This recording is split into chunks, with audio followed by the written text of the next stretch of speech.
I found out my wife cheated decades ago with 5 men, and the daughter I raised isn't even mine. And yes, I got full revenge. My name's Daniel Miller, I'm 52 years old and I've lived my whole life in Ohio. For the past 26 years I've been married to my wife, Karen, who's now 50.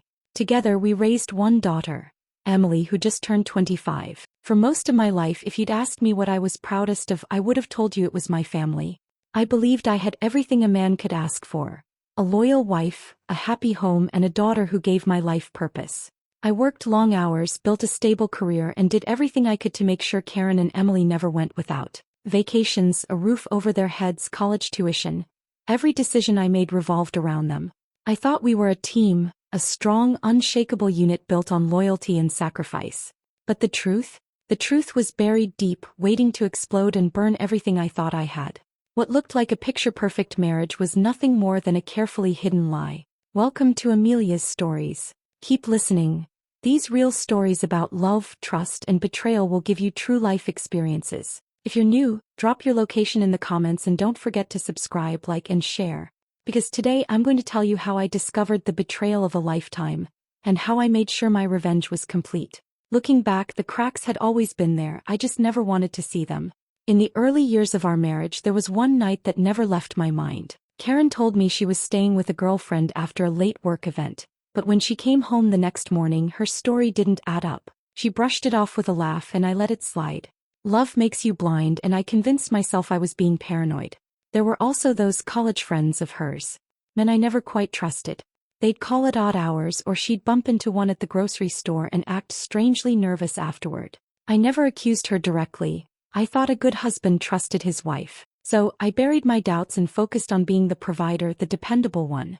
Years later, when I was cleaning out the attic, I stumbled on a dusty box hidden beneath blankets. Inside were old photos. Karen with men I didn't recognize, smiling too closely, arms wrapped around her. Then came the letters. Some handwritten, some typed, all with words no wife should be writing to anyone but her husband. Phrases like, "our nights together," and "I'll never forget what we shared," jumped out at me like knives.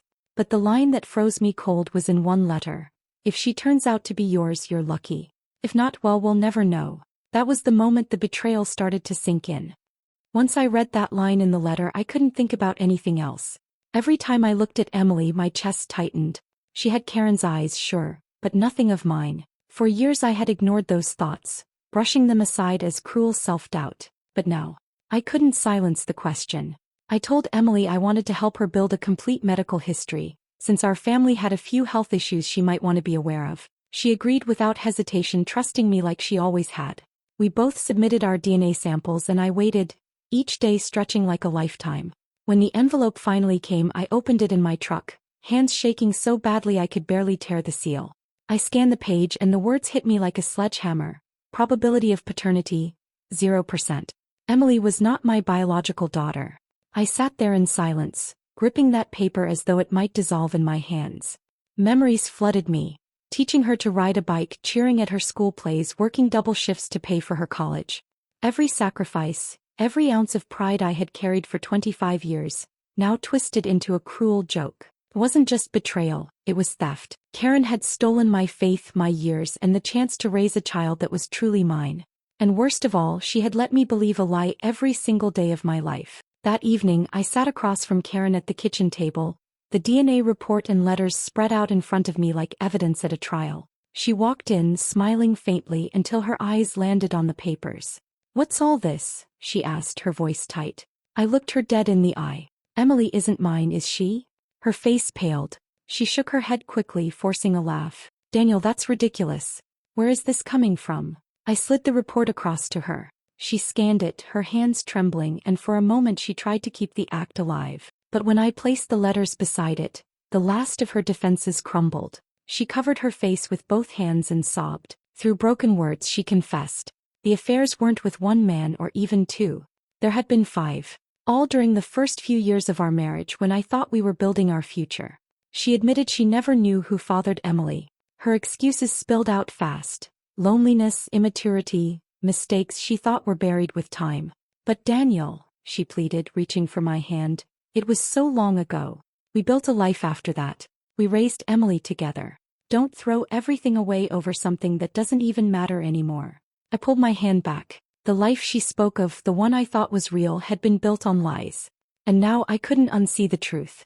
After her confession, I felt like the floor had vanished beneath me.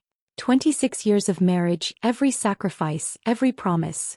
I realized it had all been built on a foundation of lies. I thought about the double shifts I worked, the promotions I passed on so I could be home more, the dreams I shelved because raising a family mattered more. All of it, poured into a future that wasn't even mine to begin with. The weight of betrayal pressed down on me like a vice. Nights spent pacing the living room, staring at photos of Emily through tear-blurred eyes. She was innocent in all this. My daughter in every way that mattered except the one that cut deepest. I had raised her, guided her, protected her. Blood or no blood, she was mine. But still the knowledge gnawed at me. Karen's voice echoed in my head, pleading, "Don't tell her, Daniel. Please. It will destroy her. She doesn't need to know." She cried, swearing she had only ever loved me, that those affairs were meaningless, buried mistakes from a foolish past. But I couldn't forget that every smile, every anniversary, every family holiday was tainted now. She asked me to protect Emily from the truth, but really she was protecting herself. I stood in the ruins of my marriage, trying to breathe, trying to think, and realizing that the life I thought I'd built had been stolen from me one lie at a time. Rage burned inside me, but I knew exploding would only give Karen power. If she thought she could cry her way out of this, she was wrong. My revenge would come, but it would come with precision. I began quietly shifting things in my favor. The first step was financial. I moved accounts, secured savings in my name alone, and set up safeguards so nothing could disappear if things turned ugly. Every penny I had earned over the years, I wasn't about to let it fall into her hands after what she had done. Next, I contacted a divorce lawyer. We met in a quiet office downtown and I laid everything out. The DNA results, the letters, her admissions. My lawyer's eyes widened, then sharpened. "You have leverage," he told me. "More than most men ever get in situations like this." That sentence alone gave me strength. From there I started gathering proof. I scanned the letters, made copies of the DNA test, and even pulled old phone records Karen never thought I'd notice. Piece by piece I built a case so airtight she wouldn't have room to breathe. At home I played the part of the forgiving husband. I ate dinner with her, smiled when Emily visited, even made small talk as if we were healing. Karen's tears dried and she began to act like the danger had passed. But inside I was already planning the day she would lose everything she thought she had secured. I knew the hardest part wasn't confronting Karen. It was telling Emily. She deserved to know the truth even if it shattered her world. One evening I asked her to come by the house, just the two of us. We sat in the living room, the silence thick, my hands trembling as I searched for the right words. "Emily," I began, "you've always been my daughter. Nothing can ever change that. But I need to tell you something that isn't easy to hear." Her brow furrowed, concern in her eyes. I explained slowly, carefully about the DNA test, about what it revealed. I assured her that my love for her was real, unshakable, that biology didn't change the years we'd shared. She sat there frozen, tears welling up, whispering, "So, Mom lied. My whole life." I nodded and that broke her. Anger replaced shock. She sobbed, but not at me, at Karen. "She stole this from both of us," Emily said. "You deserved better." I deserved the truth. I pulled her close, holding her as she cried into my chest, the way she had when she was little. And in that moment I knew she was still mine in every way that mattered. When she finally lifted her head, her face was set with determination. "I'm with you, Dad. Whatever you decide to do, I'm on your side." Her words lit a fire in me. I wasn't alone in this. Together we would face Karen and she would finally pay. I decided Karen's lies wouldn't be buried quietly. They had lived in the dark for too long, and I wanted the truth dragged into the light where everyone could see. So I arranged a dinner, inviting close family and longtime friends, the very people who had celebrated our anniversaries, who thought we were the perfect couple. Karen thought it was a chance to heal, a gesture to show we were moving forward. She had no idea it was her reckoning. The night started like any other gathering, laughter, food, casual chatter. Then as the plates cleared, I stood up and tapped my glass. "There's something important I need to share," I said, my voice steady though my heart pounded. I laid it all out. The affairs, the 5 men, the DNA test proving Emily wasn't mine. Gasps filled the room. Karen's face drained of color, her fork clattering to the plate. She stammered, tried to deny it, but when I placed the documents on the table, silence crushed the air. Karen crumbled, sobbing, begging for forgiveness, but no one moved to comfort her. All eyes were locked on her in disgust and disbelief. Then Emily stood. With tears streaming down her cheeks, she faced her mother. "You lied to me my whole life. I can't forgive you. Not now, not ever." Karen's cries filled the room, but Emily turned her back to her. In that moment, everyone saw the truth. The mask Karen had worn for decades had finally shattered.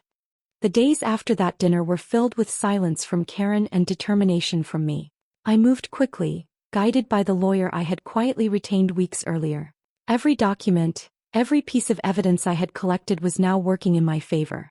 When the divorce proceedings began, Karen tried to play the victim, claiming she had been a devoted wife for decades. But the truth was already on record and the court saw it. The settlement was brutal for her.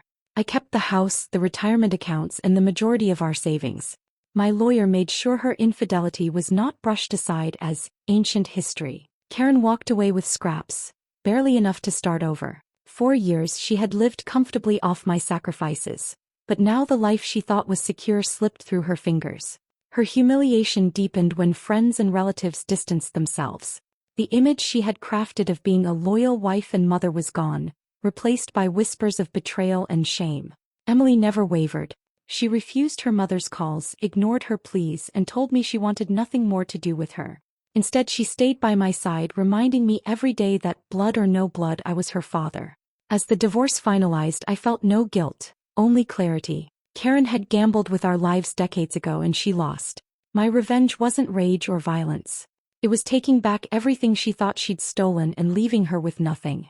When the dust finally settled, I stood in a life I barely recognized. My marriage was gone, my home quieter than ever, and yet, for the first time in decades, I felt something close to peace. I hadn't just lost a wife, I had lost the illusion I'd been living under.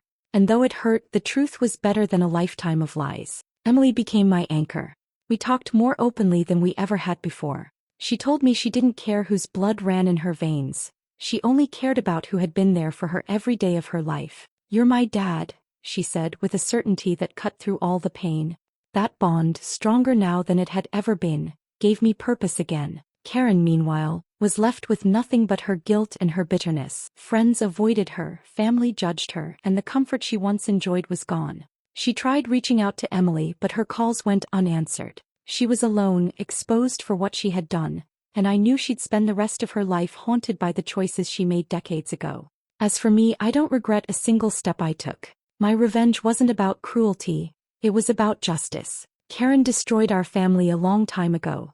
I only handed her the bill. And in the end, I walked away with what mattered most: the truth and my daughter by my side.